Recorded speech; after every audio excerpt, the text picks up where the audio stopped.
মানে এটাকে বয়ঃসন্ধি বলা হচ্ছে। এই অ্যাডোলেসেন্স পিরিয়ডে আমাদের একটা বর্তমান শিক্ষা ব্যবস্থাটা এই অ্যাডোলেসেন্স পিরিয়ড থেকে একটা বিশেষ গুরুত্ব দিয়েছে। এটা গ্লোবাল প্রবলেম। কেন এটা গ্লোবাল প্রবলেম? গ্লোবাল কথাটার অর্থটা কি জানো?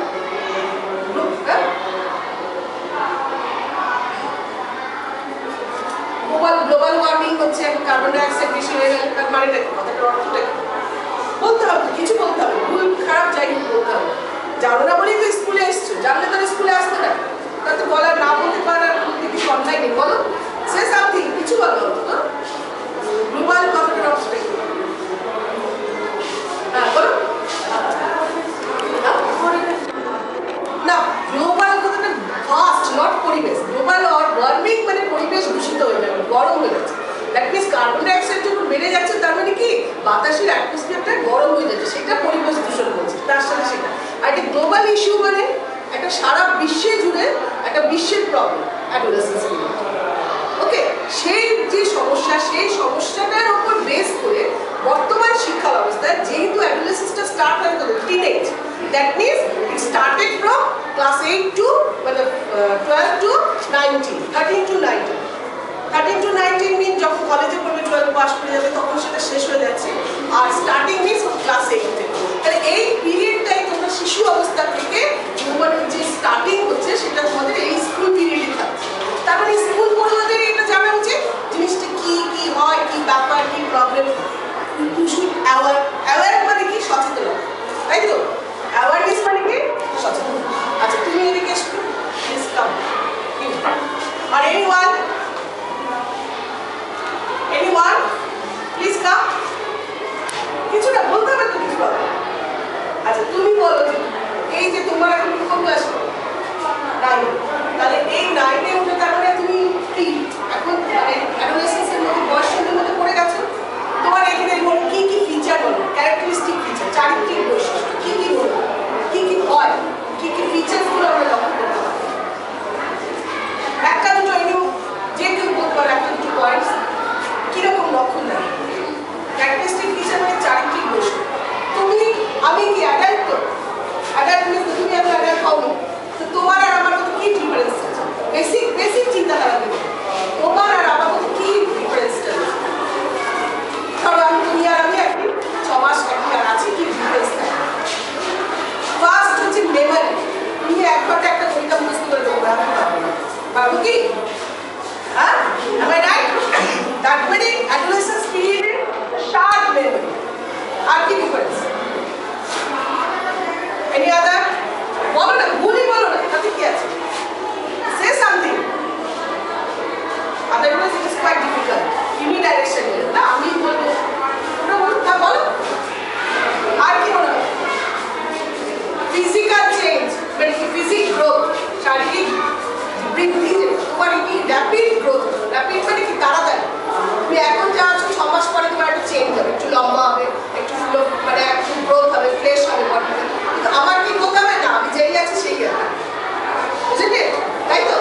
তার মানে কি ফিজিক গ্রোথ হচ্ছে র্যাপিড গ্রোথ। র্যাপিড গ্রোথ মানে তাড়াতাড়ি, বিশাল মানে ঘন ঘন তাড়াতাড়ি। একটা হচ্ছে আর কি তোমার কোনো চারিত্রিক বৈশিষ্ট্য? এনিওয়ান? ইমোশনাল। কেউ কিছু বললে চাপ করে না, তাই কি? হ্যাঁ, ইমোশনাল তো, প্রচন্ড ইমোশনাল। টিচার বললো আজকাল তো পানিশমেন্ট প্রচন্ড হয়ে গেছে, যাতে আর করা যাবে না। তার মানে ইমোশনালের ওপর গুরুত্ব দিচ্ছে, ইম্পর্টেন্স দিচ্ছে। You have importance, you should identify. তার মানে কি তোমাদের আইডেন্টি মানে কি আমাকে কেউ চিনুক, আমাকে কেউ জানুক, আমার নিজস্ব একটা সত্তা জানুক, দ্যাট ইজ আইডেন্টিটি। তাহলে এই যে এই আইডেন্টিটা সবাই চায় কিনা? আর তুমি চাও তো আমি ভালো মেয়ে হই, আমাকে সবাই দিকে আমার দিকে এসে যেগুলো যাচ্ছে আমার দিকে সবাই তাকাবে, তাই তো? মানুষকে সাজে কিসের জন্য? কিসের জন্য? That is emotional change. Okay, তাহলে অ্যাডোলেসেন্স পিরিয়ডে কি কি হচ্ছে দেখতে পাচ্ছি আমরা। ফিজিক চেঞ্জ হচ্ছে, ওকে, আর কি চেঞ্জ হচ্ছে? হ্যাঁ, কি বললাম, যে পয়েন্টসগুলো আমি বললাম,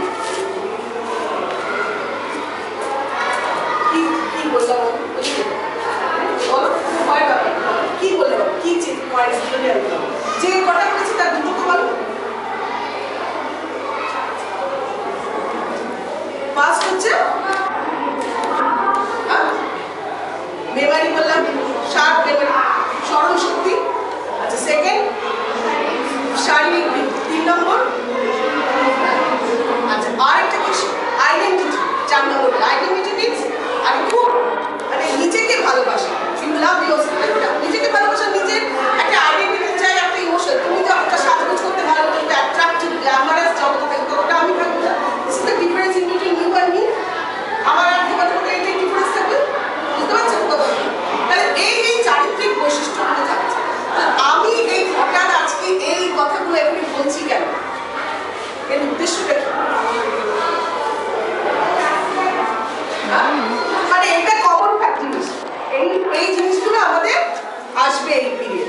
পাসিং আফটার 18 কমপ্লিট হয়ে যাবে কলেজ, তখন কিন্তু এই ধরনের অতটা চেঞ্জ তোমার অলরেডি ইউ আর অ্যাডাল্ট, তার মানে তুমি আর আমি তখন দ্যাট টাইমে আমরা সেম।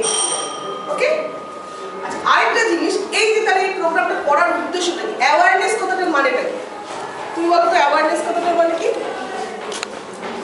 এখনই আমি বলেছি।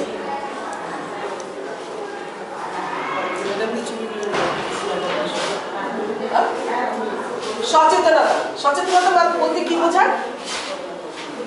সচেতনতা কথাটা কেউ বলো, সচেতনতা কথাটা? হ্যাঁ বলো, সচেতনতা মানে কি?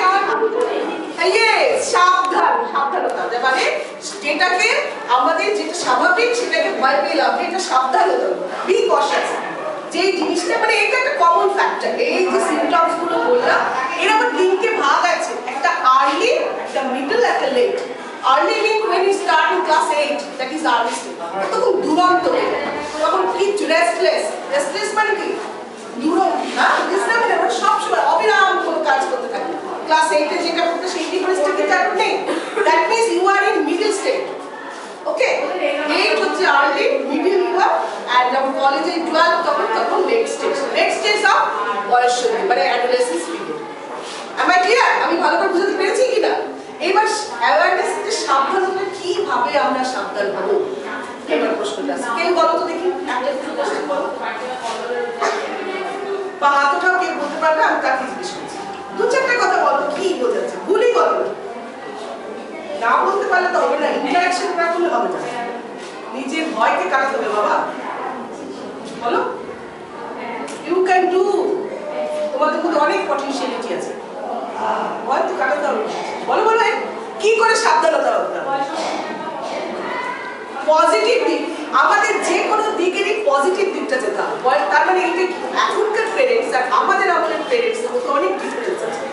আমাদের এখন এই যে জিনিসটা যাওয়াই, এই যে বয়সসন্ধির ব্যাপারটা সাবধানতা করা, তোমাদের সিলেবাসে মানে West Bengal government CBSE ICSE সমস্ত সিলেবাসে তোমরা জানো যে সেক্স এডুকেশনটা, যে এডুকেশন এটা ইংরেজিতে বলছি যে তোমাদের যে প্রক্রিয়াগুলো আছে, সেক্স প্রক্রিয়া যেগুলো, এটাকে ইন্ট্রোডিউস করেছে। কেন করা হয়েছে? কারণ এটা জানা দরকার, এই জন্য সিবিএসসি করছে। It is the one part of adolescence, বয়সসন্ধির একটা পার্ট। তার মানে তুমি যে সাবধানতাটা যেটা যুক্ত না পারো, যে আমার এই রেস্টলেস, বাবা মা বকছে,